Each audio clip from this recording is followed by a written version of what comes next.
What's up, everybody, and welcome to another episode of Wrestling with Johners. This is episode 82, and this is a special recap show, a review show to cover last night's WWE Survivor Series. We've got a very special guest on the line, and we'll introduce that guest very, very soon. But as I like to do before we go into that, to throw out our social media plugs, you know where to find us on Twitter. First of all, you can find us on twitter.com/ or at @withjohners_pod. We're at @withjohners_pod on Twitter, of course. On Instagram, go and find us with Johners, Wrestling with Johners, and on Facebook, just go and search for our ever fun, friendly and interactive Facebook community group. Just search Wrestling with Johners. And of course, if you enjoy listening to this podcast, please don't forget to hit them ever important subscribe button so you'll be notified every time a new episode drops. And you can find the Wrestling with Johners podcast on all popular podcast platforms. So don't forget to spread the word, tell your friends and tell your family. Please don't forget to follow all of our social media pages and subscribe to them ever important podcasts and YouTube channels. So first of all, I want to introduce our very special guest. We've not had this person on the podcast before, but this person is very, very active on social media and has a couple of podcasts on the go as well. So she's a very, very busy wrestling fan and a busy podcaster. I'd like to introduce to you, my listeners, the Queen of NE. So Queen, welcome to the Wrestling with Johners podcast. How are you today on this fine day, one day removed from Survivor Series? Hello, everybody. Hello, sir. Thank you so very much for having me on. I am wonderful. How are you? I am awesome, and even better now that I'm speaking to you. So thank you so much for coming on the podcast. So you are a very active podcaster. You've got a very popular podcast called Queen's Court. Now, for my listeners that may not have come across your podcast before, tell us a little bit about the Queen's Court. What sort of wrestling activities or matches or promotions you talk about on the Queen's Court, in case it captures any of my listeners' imagination and they might want to tune into yours. Oh, well, thanks. It's super fun. It's called Queen's Court. It drops every single Wednesday. Wherever podcasts are found, you can find your girl, the Queen of NE. So I'm there. Queen's Court is a really special podcast. It's obviously, hello, I'm a lady, so it's female led, which is super fun in this wide world of wrestling podcasts. I find it such an honor and a privilege to have my voice be out there. And we have a lot of fun in Queen's Court. We try to do something different, unique, fresh. I try to have, reviews and of course all those wonderful things, but I try to do something a little bit different. So I have a current series going on right now called Queenie Guides, where I look at completely different and new promotions to guide people towards something new. I do fun little things like the Wrestling Real World, like the MTV show, but with Wrestle Twitter. So we try to do something unique, a little bit different on Queen's Court, which is super, super fun. And I'm also on DYWTSB, which drops every single Friday with Pops and Mort. And that's, we just go through the week in wrestling, specifically Raw and AEW Dynamite. And then we predict, any pay-per-views for that weekend. And I also do the Queen and Pops Experience, which is a watch-along. So we pick a fun match from God knows what promotion, could be anything. And, it's like hanging out with your friends. You crack open a nice cold beer and join us to watch some wrestling, which drops every Sunday wherever podcasts are found. So that's what the Queen is up to, my friend. Awesome. It sounds fantastic. And I'll definitely be tuning in. Definitely. So you've got another listener here. But we both watched and enjoyed WWE Survivor Series. But I have to ask, did you catch any of the kickoff action? Did you catch any of the kickoff matches, Queen? I surely did all 2 hours of that kickoff show. Oh, yeah. That's it. It's almost a pay-per-view level kind of time frame itself, isn't it? Really, 2 hours having to go through that. But there was some highlights. So, of course, you had one match that we wasn't aware of until it was there in front of us on our TV screens. We had I think it was a 10-team tag team battle royal to crown the World Cup, and there was another trophy, as if we haven't seen enough of these trophies before. But there were many teams involved, including Breezango, Forgotten Sons, the OC, Rude and Ziggler, Street Profits, Imperium, Heavy Machinery, the Lucha House Party, and the match was actually won by Dolph Ziggler and Robert Roode.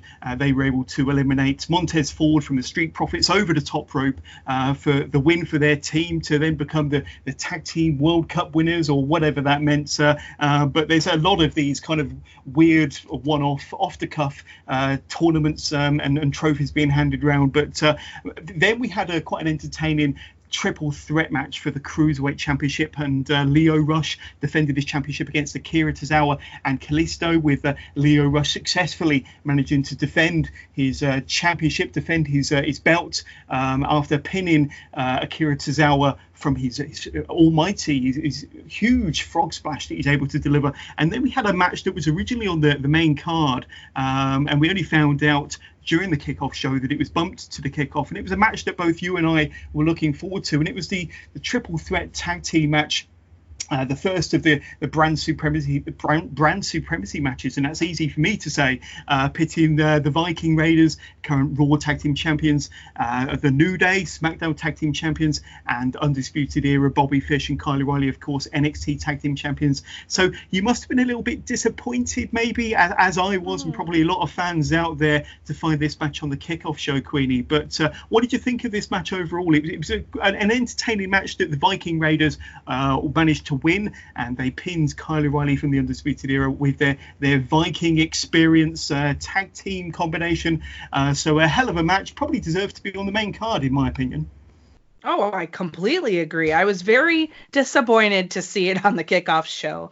While I can understand in some aspects why they would do it, seeing some of the matches that happened later in the card, I was like, oh, man, you could have just plucked this one right out and put it right in there, and it would have been great.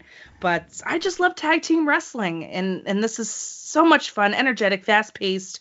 It never really lost its momentum, hard-hitting, super fun, and I love watching Undisputed Tag, so it was a good day for me, that's for sure. It was great to see Undisputed Era in a WWE ring. I know that we're used to seeing them in NXT, and an NXT ring, and they've wrestled in front of many big crowds on takeovers, but this was something slightly different, and this is why I was probably more doubly disappointed to not have Fish and O'Reilly on the main card. But still, this was close enough, and I'm sure we'll get to see the Undisputed Era tag team on many future WWE pay-per-views, hopefully in the coming future. But they certainly delivered here. They didn't come out on the winning end, but I think they looked strong even in defeats. But let's have a look at the main card then. So Survivor Series itself, it kicked off with the 5-on-5-on-5 women's Survivor Series elimination match. So this was a stacked match with so many big names and amazing talent involved. Just to run through some of the names involved. On Team SmackDown, of course, you had team captain, the boss, Sasha Banks. She was joined by Lacey Evans, Nikki Cross, Carmella, and Dana Brooke. On Team Raw, we had team captain Charlotte Flair, of course, joined by Asuka, Kairi Sane, Natalya, and Sarah Logan. And then on Team NXT, which was only announced, I think, during the kickoff show or on the kickoff show, Toni Storm, Candice LeRae, Io Shirai, Bianca Belair, and Rhea Ripley, the team captain. So the rules to this one is only one member of each team was allowed in the ring at any one time, and you can only tag in members of your own team. Unlike other kind of crazy multi-person matches where you can kind of tag in anybody, this one was a little bit more structured. So quite an interesting dynamic to each of the teams. I know we spoke off air a little bit earlier on with there being kind of a mixture of heels and baby faces in amongst these teams, having to find common ground in the battle for supremacy, and this could play a big part as the match progresses. But certainly, a mixture of heels and baby faces historically does not bode well, and doesn't usually end well either. But what were your thoughts and expectations going into this one? I thought this was going to be great. I had a good feeling about Team NXT. She picked a very strong crew, even though she had, the two heels she fought in War Games last night, she being Rhea, of course. I just, anytime you could see Io Shirai doing anything, sign me up. So I was excited for this match. Really, I thought it was really strong, lots of really cool things. And the only really bad, I guess, things I could say was they're very nitpicky. The only thing I really didn't care for was the repeat performance of the two people being injured or / taken out of the match thing that we saw on War Games the night before with Rhea's team. So I'm watching this and going, wait a minute, we just saw this last night. What are we doing? Like, there wasn't a heel turn, obviously, but there was, oh, 2 of your teammates are now gone. Now what are you going to do, Rhea? And I'm like, I mean, I get it a little bit, but you just did this last night. So I didn't really care for that. But otherwise, I really enjoyed this match fully.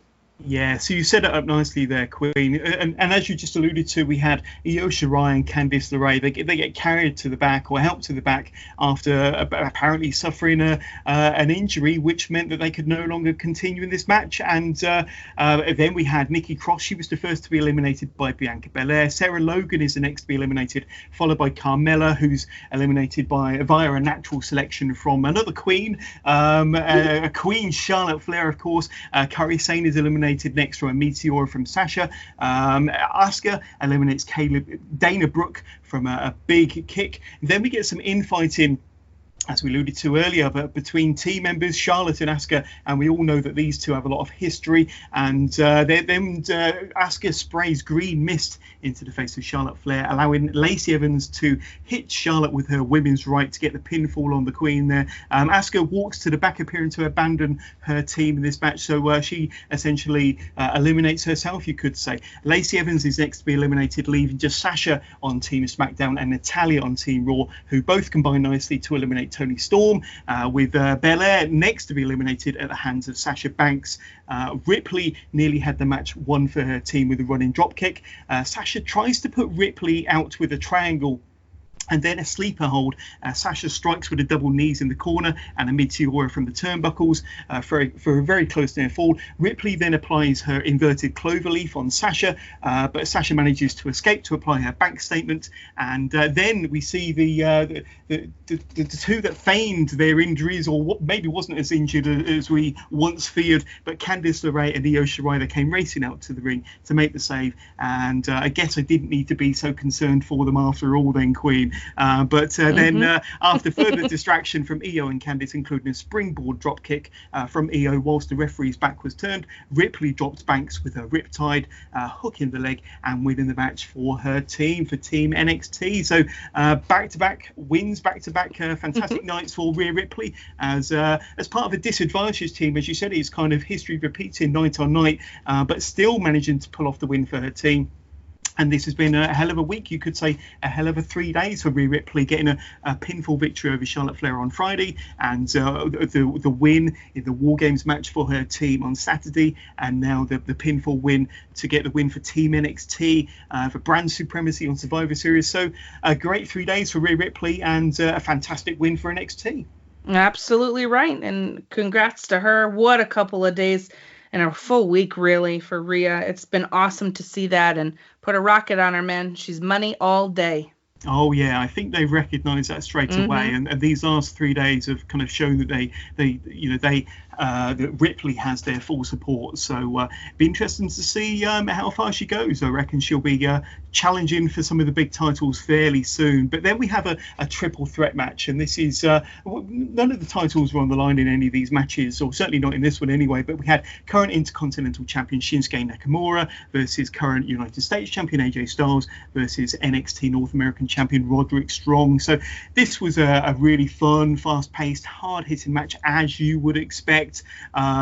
There's so many close near falls. Nakamura nearly has the match won from a Kinshasa on Roddy, only for AJ Styles to break up the pinfall. We have a big face-off between AJ Styles and Nakamura, kind of bringing back memories of their Wrestle Kingdom Classic and their WrestleMania feud from 2018.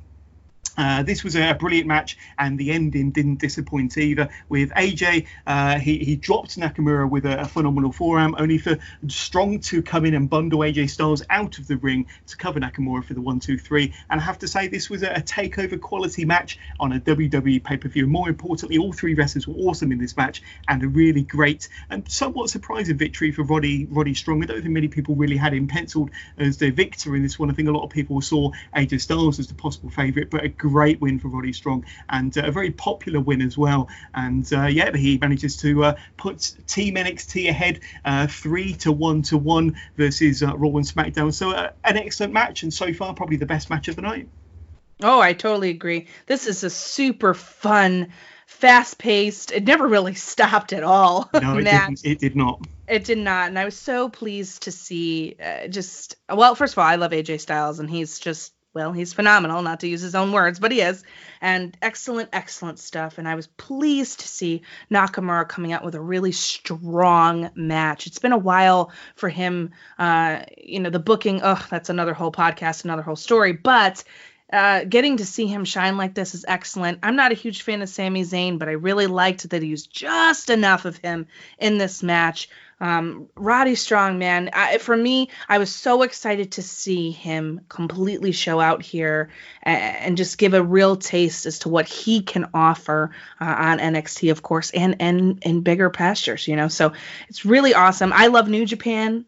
As a little side note, so just seeing these AJ and Nakamura together, and it's a wonderful life, and it was a total A from me. Yeah, it was a dream match for 2019, and it certainly delivered. And I think sometimes when you have these dream matches on paper, Queen, sometimes your expectations kind of go sky high and the matches don't deliver. But this one certainly delivered, and I was really pleased to see that they had a good match. There was no shenanigans. There was no.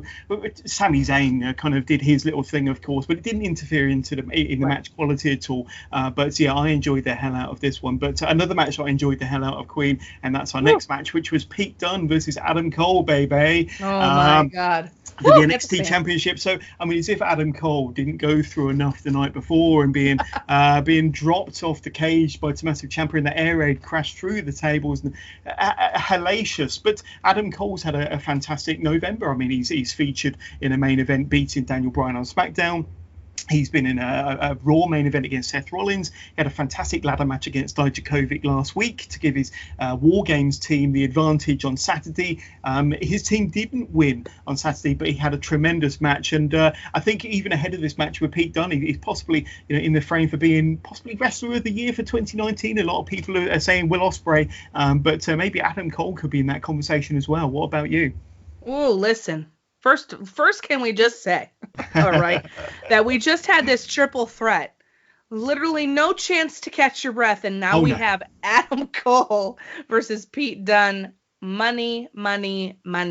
Adam Cole is 2019, and while Will Ospreay has had a fantastic 2019, he really has. I don't know. Adam Cole may have just eked out a little bit more. This week for him has been extraordinary. Imagine being Adam Cole this week. You must need like a 4-day nap for real. And he won't get it, but he needs one. And what a brutal couple of days. And that spot at War Games. Oh my God. How are you even fighting? How are you even in this match right now and showing out? Adam Cole has put himself on display in 2019, and that's to take nothing away from Pete Dunne either, but Adam Cole specifically has completely this year knocked out all expectations and shown why he is who he is, and he's going to be a huge, not only in NXT, but on Raw or SmackDown whenever he makes that lateral move now, right? We're not going up anymore. We're going which is fantastic, and I'm about goddamn time, in my opinion. Indeed, and I'm happy that you've just cemented what everybody is thinking, that NXT has always been the number one brand, in my opinion. Yes. But now it can be considered just as much the main roster as Raw or SmackDown. But I mean, this match was absolutely fantastic. I mean, Dunne goes right to work on Adam Cole's right elbow with two painful stomps, with one of them on the steel ring steps on the outside. That looks pretty painful. Cole goes straight after the injured left knee of Pete Dunne, and that's strapped up following his epic three-way match from War Games the night before, of course. Dunne delivers an X-Plex and a German suplex before getting a 2 count from a sit-out powerbomb. Dunne goes for a moonsault from the middle turnbuckle onto Cole on the outside, with Dunne landing hard on his injured knee, so causing more pain for himself there. Cole blocks another moonsault before getting a close near fall with a running knee. Dunne then levels Adam Cole with a massive clothesline, with Cole then getting a 2 count from an Ushi-Guroshi. Pete Dunne, that is, nearly gets the match won with a bitter end, with Cole kicking out at the very last split second. Cole super kicks Dunne out of midair, with Dunne backflipping off the top turnbuckle as he tends to do, but he was caught in midair with an impressive super kick from Adam Cole there. Cole then performs his Panama Sunrise on Pete Dunne. from off the turnbuckles onto the ring apron, and that move looked like it hurt. That was pretty stiff, especially with it being on the hardest part of the ring, as they like to remind us. Pete Dunne goes for another bitter end with Cole. Cole is able to reverse this into a Poison Rana before connecting with the last shot to hook the leg and get the 1, 2, 3 in this epic match. So match quality keeps stepping up, and we thought the triple threat with Nakamura, Strong, and Styles from before was good. This one, I think, topped it just a little bit in my books. Another takeover quality match on a WWE pay-per-view, and this is what pro wrestling is all about as far as I'm concerned. There was drama, there was close near falls, there was epic big moves, there was a tremendous finish. The match quality just gets better and better, but I love this match, and I think the crowd did too. Oh, they definitely did. And I know everybody I was talking to on Twitter and texting and DMs and all the stuff that I'm in, we were all like, oh my God, what a spectacle. And you're right. It's exactly a takeover match. That's exactly what you get at takeover. Oh, yeah. Something like as beautiful as this. And, you know, there's not much else I could say to what you've put out other than people always chant, this is wrestling. This is it, people. This is where the chant should apply. Oh, yeah. And how the two of them could put together such a great match, especially Adam Cole with everything he went through the night before. Such a wonderful, such a beautiful match, such a great wrestling match was beyond me. But they did, and that's because they're two of the best. And I think Pete Dunne could be up in that conversation with one of the best wrestlers in the world at the moment. But Adam Cole, he proved once again why he's number one in many people's books. But let's talk about our next match then, Queen. Daniel Bryan versus The Fiend. Bray Wyatt for the Universal Championship. So this had a bit of a strange build with kind of a bit of a psychological war, mind games affair, you could say, between Daniel Bryan and The Fiend, with The Fiend attacking Daniel Bryan backstage, but Daniel Bryan kind of showing that he wasn't afraid of The Fiend, unlike Seth Rollins, who was deathly afraid. But what were your kind of thoughts and expectations going into this one between Daniel Bryan and The Fiend for the Universal Championship? My expectations were that we were going to get reminded how awesome Daniel Bryan is, and that's exactly what happened here. It's like a not so casual, if you will, reminder that he's Daniel Bryan. Yeah. It's nice to see that. It's been a while, I feel like. I know we've seen him wrestle and stuff with his tag team partner, of course, Eric Rowan at the time, and we've seen that, but we haven't seen a Daniel Bryan championship match in a minute, and this was nice to see. And I agree, he was not afraid of The Fiend. He was like, let's go, you want to go crazy, let's go crazy, I know, crazy, let's do it, you know, which I thought was excellent. It was the first time that obviously since The Fiend has been champion, and even before that, people haven't just been totally like, oh nope, nope. Especially Seth, which don't like Seth, but anyway, this was excellent, and I personally think his best match to date, regardless of championship match or not.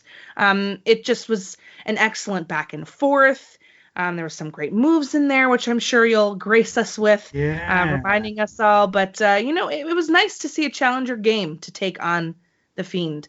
Though I will tell you that after a while, my eyes start to hurt with that red light, and I just I was going to say, what should you do? The red light, they've got to pack it in at some point, surely. It's not being received very fondly by fans, but I'm told that that's what gives The Fiend his powers. But I'd rather them just ditch the red light and just have his match against Finn Balor at SummerSlam. I'm sure Indeed. The red light wasn't, and that was an excellent match. But yes, but this was an excellent match as well, and I agree with your sentiments. This was probably The Fiend's best match out of his 4 matches so far, 2 of them being with Seth Rollins, of course. I mean, the crowd were going crazy for Daniel Bryan. They honestly thought at one point that he had a chance, and he fought back. There was lots of action on the outside of the ring. The action continued back inside the ring. Daniel Bryan got all of our hopes up with 3 consecutive missile drop kicks to loud yes chants from the fans around the arena. Daniel Bryan goes to work with several stiff yes kicks of his own, with The Fiend appearing to almost enjoy the punishment. But Bryan goes for a series of stomps to the face of The Fiend's, then a running knee for a close near fall. The fans are willing Daniel Bryan along, but The Fiend gets back up to apply a mandible claw, which Daniel Bryan transitions into an armbar over the top rope there, so very expertly. But he had to break on the 5 count.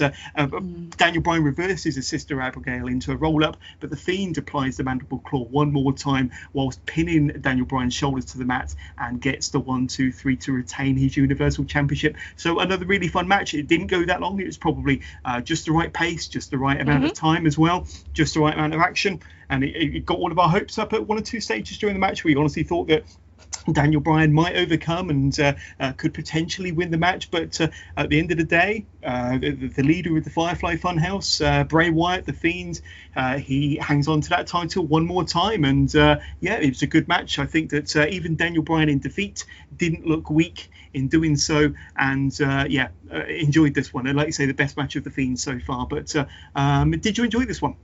Oh, 100%. Yes, I did. I really enjoyed it. I agree with you about the pacing. It felt exactly the way it was supposed to feel. It was the right amount of time, the right amount of back and forth, and just enough of that little tiny bit of hope before it squashed, right? So that's what I like, and it's a solid wrestling match in that way. What I was wondering, though, and what came to my brain after this was over and he retains, I'm like, oh, we still have TLC. I wonder, do you think they're going to be able to build anybody to face him? Or are they going to do this one again? That was my immediate thought right after that match. Yeah, I mean, when you look at it, I mean, there's no obvious challenges that kind of spring to mind, to be honest with you. So either they go back to Seth Rollins or they do a rematch with Daniel Bryan. Well, they're on different brands now, Rollins and The Fiend. So it might have to be, somebody from the Blue brand. And Daniel Bryan is the only one. I'd love to see a rematch if they build it right. So, interesting. And TLC's, 3 weeks away? So it's barely. It's a quick turnaround. Yeah. It's a quick turnaround. So we shall see, but a very good match, and I thought Daniel Bryan did himself proud. But yes, going back to one of my earlier sentiments, probably the best match since The Fiend, since Bray Wyatt returned in May of this year. Yes. And then we move on to our second Survivor Series elimination match. It's the men's 5-on-5-on-5 representing Team Raw. You had team captain Seth Rollins, you had Ricochet, Kevin Owens, Drew McIntyre, and Randy Orton. Representing Team SmackDown, you had team captain Roman Reigns with Chad Gable. I refuse to call him Shorty G, so he's Chad Gable for this podcast. King Corbin, Mustafa Ali, and Braun Strowman. And then, of course, representing Team NXT. And similar to the ladies' team, we wasn't fully privy to the 5 members of Team NXT for the men's team until the kickoff show, and that would be, of course, team captain Tommaso Ciampa, accompanied by Keith Lee, Matt Riddle, the leader of Imperium, the current WWE UK champion Walter, and of course the Archer of Infamy, Damian Priest. So once again, a very strong lineup from all 3 teams with a mixture of those baby faces and the heels, that dynamic, and whether that will play a factor in this match. In this match, the UK champion Walter gets tagged in early on, and he teams up with McIntyre to take down Braun Strowman. So it takes 2 people to take down the big Strowman. Then there's a brutal exchange of chops between McIntyre and Walter, and there's only ever going to be one winner in an exchange like that, and that was, of course, the UK champion Walter.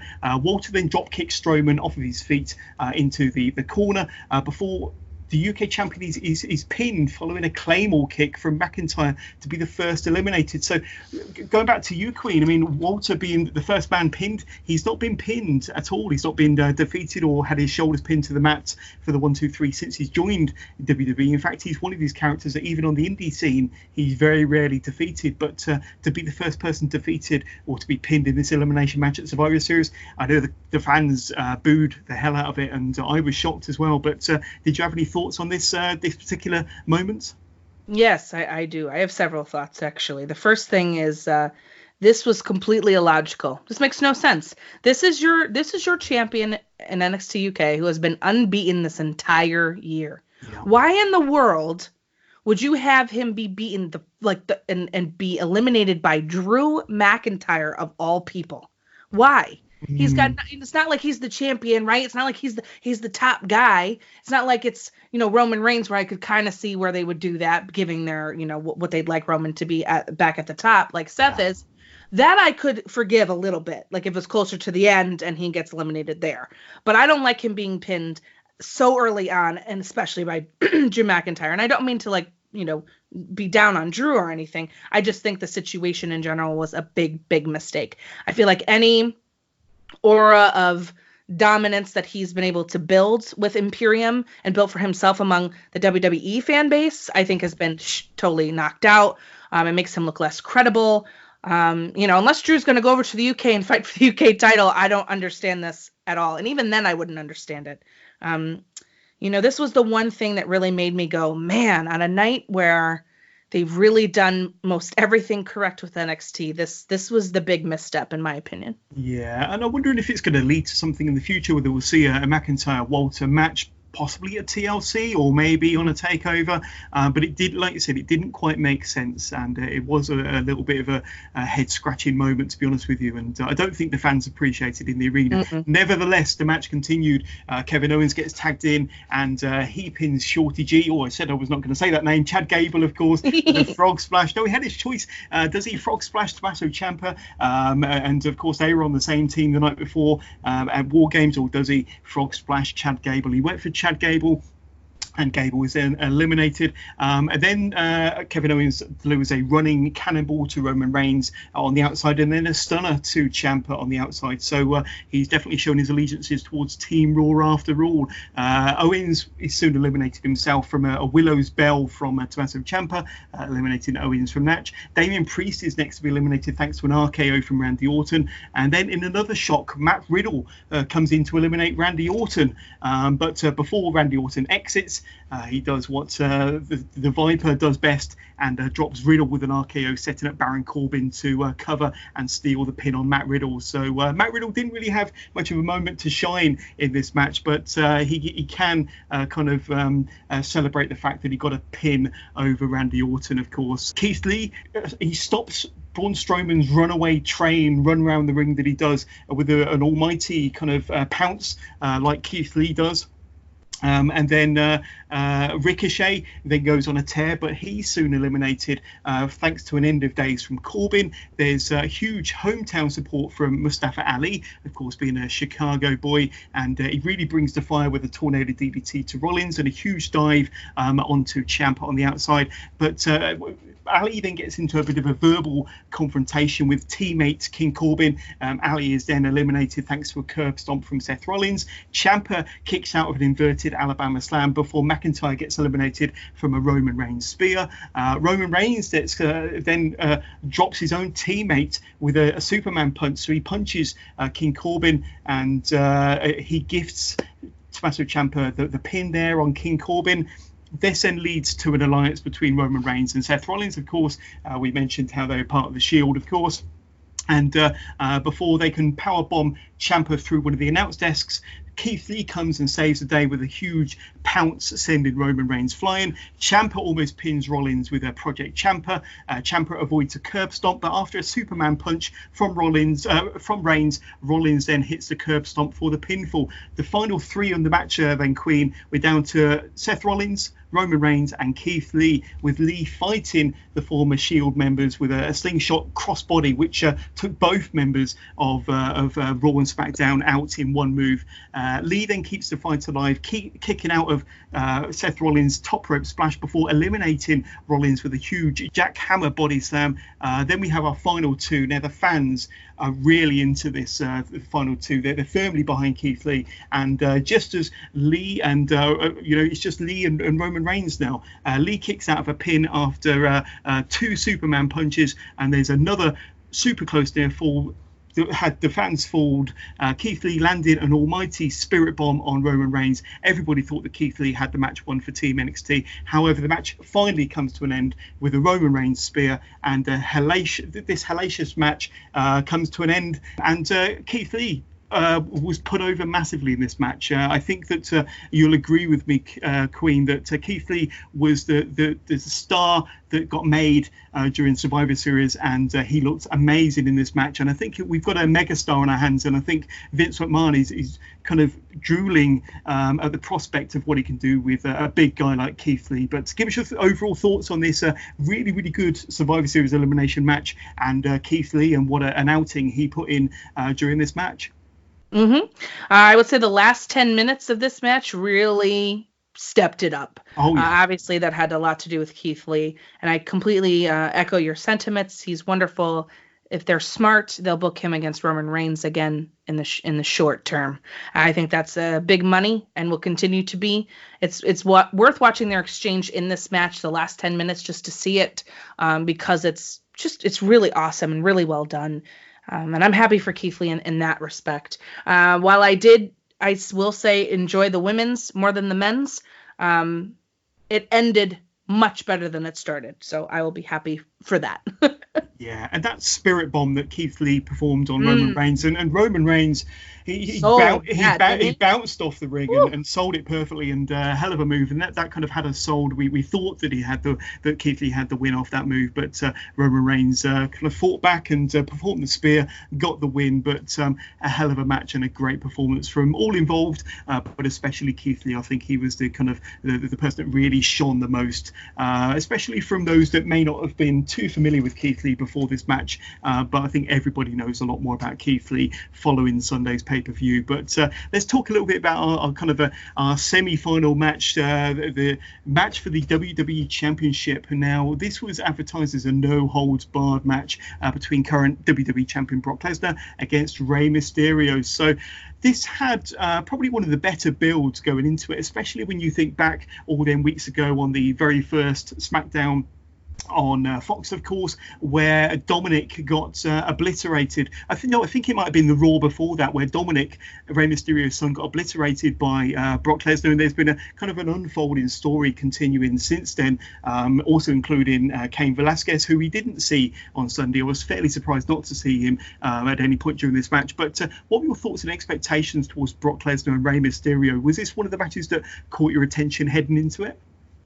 No, not really, actually. I didn't want to see them fight particularly. Like, I wasn't really invested in the build or too much in the story. I will say I was very happy not to see Seth Rollins fighting Brock Lesnar for the 90th time. So at least it was something different and fun. And they did have that, it was a solid build. It just wasn't for me personally. I'm not really a huge Rey Mysterio fan as of lately. Back in the day, of course, huge big time fan. But right now, it's not so much for me, and I'm not really sure how I feel about his son either. But I will say that it was enjoyable. I like when Brock works with smaller guys. I think he puts on better performances with them, as evidenced by like his match with Finn Balor and Daniel Bryan, for example, were just really well done. And even the last match with Rollins was way better than I expected, it to be. And that was been pleasantly surprised. I feel like we're all kind of hot and cold with Brock. Sometimes we're like, yeah, and other times we're like, but for me, it's kind of nice to see him with the championship at this juncture. I didn't expect Rey to win. It was nice, though, to see that double 619. I enjoyed that. It gave a feel-good moment of the night, and it almost made you go, ooh, maybe they will get this, like, dream moment where Rey will be the champion in the place where he first won it, right? So that was kind of cool that they gave us that little glimmer, but then, they shut that down pretty quick. But It was nice to see that. I think one thing that caught my attention before the match even started, and that was the amazing spray tan that Brock Lesnar was pulling off during this match. I don't know if you noticed it. Normally he's quite pale or maybe red or flushed in the cheeks. Here he looked like he'd been either on a sunbed or had a bit of a spray tan, but he looked good. It made a change, but this match was good, and it didn't go too long. I think it only went about maybe 5 or 6 minutes, to be honest with you, but it really started to pick up when Brock was obviously laying in the punishment to Rey Mysterio. And you did feel for Rey Mysterio. You thought it was going to be a really quick match. Then Dominic came out. It's almost as if he was going to pull an MJF and throw the towel in for his father, but he didn't do that. And then Rey Mysterio kind of low blowed Brock Lesnar, and then Dominic got involved with another low blow, and then the match started to turn. And remember, this is a no holds barred match, so Dominic being there is fine. There's no disqualification. There's one point where Dominic even gets up and performs a frog splash on Brock, and then both Dominic and Rey jump on Brock for the pin, but Brock still kicks out, and then the match ended with Rey coming off the top rope. Brock Lesnar catches in, performs the F5, plants Rey Mysterio down, hooks the leg, gets the 1-2-3, retains his championship. But I have to say, this match was well booked. It didn't go too long. I thought that Dominic was fantastic in the spots that he performed, and he performed his role very, very well. I thought Rey was very good as well. But more than anything, I've become a really big fan of Brock Lesnar, more than anything for the fact that he's one of the best sellers in all of wrestling. He sells so much, and not many people give him credit for that, to be honest with you. But He does sell the moves, he does sell the punishment, he does sell the pain, and he doesn't have to because he's a big, gigantic, muscular guy that's former UFC champion and multiple-time wrestling champion. But he does sell better than just about anybody in the business. And he sold for Dominic and he sold for Ray here. I thought it was a really good match for what it was. And yeah, like I say, it didn't go too long. I think Brock's better when he has these shorter matches, to be honest with you. When he had his short match at WrestleMania against Goldberg, I thought that delivered really well. And you were spot on when you said that Brock's better matches are against the smaller opponent, against the AJ Styles and the Finn Balor's and the Daniel Bryans, and this one definitely delivered in my books. But did you enjoy the match? I did. Ultimately, I did. You know, it's nice to have a good, well-paced Brock Lesnar match in that way. It's not too long. It's not too short. I normally will like it. And that's exactly what happened. And I forgot about that stupid towel. Oh, my God, you reminded me of that. And I'm like, what is this, AEW? What is going on? I had flashbacks to MJF and the last pay-per-view. But oh, my goodness. But overall, yeah, I enjoyed it. Excellent. No, it was a fun match. And then we move on to our main events. Now, I must admit, I was a little bit surprised that this match went on last. Was you surprised at the placing of this match in the card? Was you expecting maybe one of the elimination matches to be on last? I mean, this one's had a lot of coverage. It's had a decent build on TV on all three brands, Raw, SmackDown, and NXT. But was you kind of thinking, well, you know, main event? I know Becky Lynch is the biggest face in the company, but what were your thoughts when these three were main eventing last night's pay-per-view? Well, I originally thought it was going to go first because they had put out some sort of tweet or some sort of something that said it was going to. And I was like, oh, this is a great way to start off the show. I actually thought that would be cool. And then when they ended up being the women's 5 elimination, I was like, all right, then maybe they're just going to put it a little bit later. I was surprised to learn that it was going to be main eventing, which then made me think, okay, well, maybe they're having the main event because something's going to happen. And they don't want it to happen during the middle of the show and derail. Okay, that makes more sense. That's what I thought to myself. I'm like, all right, maybe we'll get to see somebody come back and whatever. All right, maybe I can forgive it. Unfortunately, that's not what happened, or fortunately, depending. And I really felt for them being the last match on this card. This crowd was kind of done a little bit. It was a lot of wrestling that they got to see, a lot of very high, intense, you know, big time, the crowd interaction matches beforehand. And now they had this, and it's like, it's the last one of the night. And I'm like, and I felt badly for that part. I also was a little bit, I also felt badly even for the build for this match, that Bayley was so much of an afterthought, and the real heat was between Shayna and Becky, you know, and not to take anything away from Bayley, because for me, in that triple threat, Bayley was the undisputed, hands down workhorse of it, big time. But the heat wasn't with her. And for that reason, I think the match suffered as a triple threat. I mean, I get it, right? It's a brand. Everybody has to be in it. But I just feel they did her, Bayley, a disservice in this way, because the real magic was between the other two. Yeah, and it's very, very bizarre. I mean, straight from the ring bell, the amount of there was just a complete lack of interest from the fans. They were definitely quiet, and I don't know if it was because they just weren't into the match, or maybe, you know, the Becky Lynch fire has kind of gone out slowly since she won the championship. Her reign has not been as special as many people might say it could have been. You know, and Bayley, her heel turn isn't really clicking with a lot of people. Shayna being new to a lot of the casual audience that might have been watching in the arena. But you're quite right. I mean, we'd had a knockout night, a fantastic match, matches that we'd seen prior to this one. Of course, we had the fantastic triple threat match. We had Adam Cole versus Pete Dunne. We had that fantastic men's elimination match, and off the back of Rey Mysterio, Brock Lesnar. So we had all these fantastic matches leading into this match. So maybe the crowd were just a little bit exhausted, to be honest with you. You know, that's what I thought. I was like, maybe they're gassed. I don't know. But I think, too, for me, I know that Becky's the face, and she's got a lot of mic talent.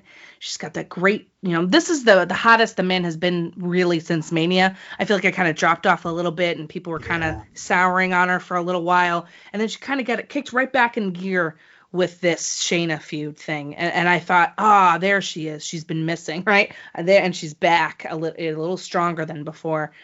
And I just think something wasn't connecting with the audience. / I think they were gassed. I really do. Well, the end of this match was a good outcome in the end, especially if you're an NXT fan, if you're a fan of Shayna. She applied a Karafuda clutch on Bayley, but Bayley was able to fight her way out of it. And then she attempted a flying elbow, but she misses the elbow, allowing Shayna to slap on the Karafuda clutch for the second time. This time for the win, she gets the tap out victory, and Shayna Baszler but puts Team NXT up. I think they win 4 wins to 2-1, and Team Raw only had 1 victory, and I think that was on one of the matches on the kickoff. That would have been the Viking Raiders, War Raiders, whatever we call them, and that was on the kickoff. So a complete reversal to last year's Survivor Series, where Team Raw had a whitewash of victories over Team SmackDown. I think it was like 6-0 or 7-0 on last year's Survivor Series, but this time round, NXT came out victorious. A really good win for Shayna. Main event in her first WWE pay-per-view. The crowd were, did warm into the match. They did get into the match as the match progressed. And but it's kind of what happened after the match that's quite interesting as well. So you got Shayna celebrating on one of the announce tables, and then Becky comes along. I think she shoves or maybe spears her onto another table, and then performs a leg drop, smashing Shayna through the table. Almost kind of sour grapes here for Becky, kind of a bit of a sore loser. I didn't really enjoy I thought that Shayna should have had her moment, should have had her time to shine, should have had her time to celebrate, and that would have been a good closing shot of having Shayna with her championship as the show went off air. But what were your thoughts on kind of Becky's actions here, and do you kind of understand why she might have done that? Is this planting seeds for a possible heel turn, or why do you think this happened? I think they did it to show the quote unquote unfinished business between them two, right? Because whatever. I don't think it's necessary. I think Becky could come out on Monday Night Raw and say, yeah, well, now what? Now it's just going to be you and me. Now what are we going to do? And then she has that oomph to put that in there. I just didn't like it. I thought it was in poor taste and unnecessary. If NXT won the night, then they need to win the night, and you don't need to get your last word in. I think that just didn't need to be there, because ultimately it's the story of NXT at this pay-per-view, and I really think that Baszler, Keith Lee, Roddy, and Rhea, and Adam Cole proved why NXT is the best of the 3, and they needed to let that go. They needed to let that be the end of the story.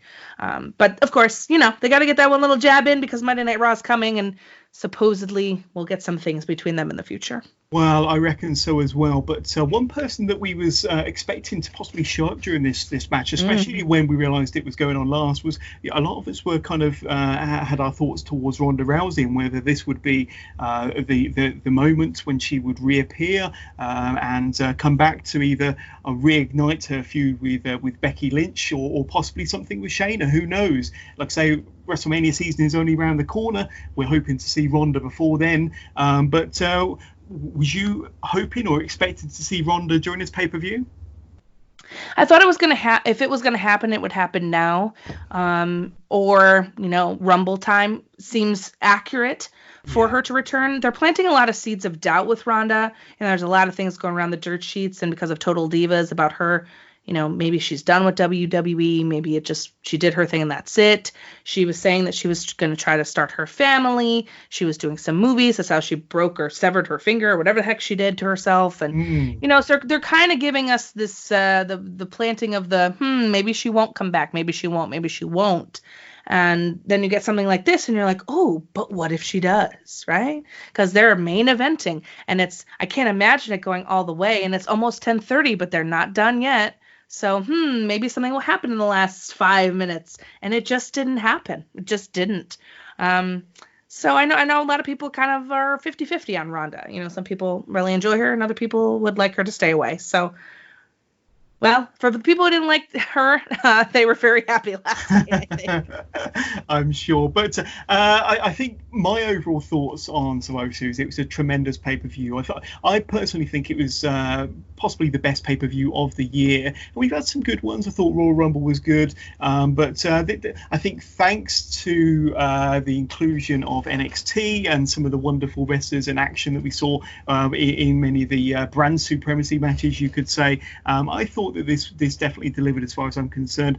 A little bit disappointed with the main event. I felt that the main event was the weakest match on the card, but everything before that was absolutely fantastic. And don't get me wrong, I thought the main event, there was nothing massively wrong with the main event. There wasn't any incredible botches, or there was no sloppiness from any of the wrestlers.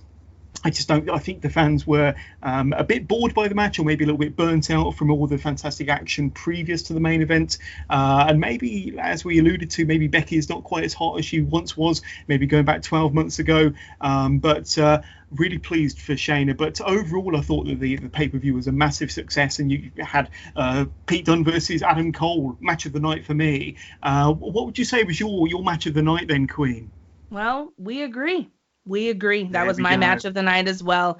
And at that, my friend, is undisputed. Oh, yeah. And speaking of undisputed, I thought Styles, Nakamura and Roddy Strong was an excellent match, really excellent match, and a fantastic outcome, and a really popular winner in Roderick Strong. I loved the two 5-on-5 elimination matches. I thought the women really delivered to kick things off. I thought the men's match was excellent. Loved the Brock versus Ray match, and Daniel Bryan versus The Fiend. We spoke about that. I thought that delivered as well. So really, really good show. Definitely a thumbs up from me. What's going to be your kind of lasting memories of this year's Survivor Series? Any kind of overriding memories that's going to make you think fondly of this pay-per-view we experienced last night? NXT has cemented themselves as the third brand, on par. Like I mentioned earlier, it's a lateral move. It's not a upward move anymore to leave NXT or to go down to NXT. It is across the way. And I'm finally so glad to see this validation in such a big way. NXT has been my favorite of the three for a very long time, and it's really, really fun to see this come out. So that'll be my lasting takeaways from the Survivor Series 2019. Yeah, it's almost as if you had a 2-day takeover, to be honest with you. It really was absolutely fantastic, and hopefully we'll see some NXT involvement, some NXT wrestlers and NXT matches on future WWE pay-per-views, because I felt that it really did add to the action. It really did add to the quality of the card overall. And I think that now that Vince and the higher-ups have seen what a fantastic impact NXT has had on Survivor Series in particular, I wouldn't be surprised if we do see some more NXT matches on future pay-per-views. I certainly hope so. I hope it's not just a one-year a deal. I hope they just don't kind of hold it all for Survivor Series. I wouldn't mind if they did, but I'd like to see more NXT matches in the future. Possibly a championship match on WrestleMania would be good, but that's maybe just a bit of a pipe dream on my behalf. But that would be very good. That would be very good. But Queen, we're nearly done. Before we say goodbye to you and thank you for all your help today, do you have any plugs, any social media pages, any Twitter or Instagram handles you want to throw out there so that my listeners of the Wrestling with Jonas podcast can get in touch with you, say hi, find out more about your podcast and find out more about yourself? Certainly. Well, firstly, thank you so very much for having me. It's been an absolute pleasure to chat Survivor Series with you. So thank you. You guys can find me at the Queen of NE on Twitter. Come say hi. I'm always doing something, so I will absolutely say hello back. I mentioned earlier my podcast is called Queen's Court, drops every single Wednesday wherever podcasts are found. I'm on DYWTSB every Friday and Sunday, and I was remiss in the beginning because I forgot to put it in. So many things to discuss, but I am a part-time guest co-host with Anthony from Smark to Death podcast. So if you know Smark to Death and you know Anthony, you can find me there a couple times. We like to hang out with our pal JPQ. And that's what's going on for me. And again, thank you so much. No, you're very welcome. It's been an absolute pleasure to have you on. And we'd love to have you back on for a future episode sometime in the future. But thank you so much for helping us to review Survivor Series from last night. So there we go. We're back to our usual schedule from next weekend, where we cover our weekly dose of NXT and AEW Dynamite, plus all the top talking points from the world of professional wrestling. including a recap from the first ever Steve Austin Broken Skull sessions, which dropped last night after Survivor Series, of course, with The Undertaker being Steve's first ever guest on the Broken Skull sessions. And I haven't seen it yet, but I will do before our next episode of Wrestling with Johners, and I will give you my thoughts on that till when we drop our next episode on Saturday and every Saturday.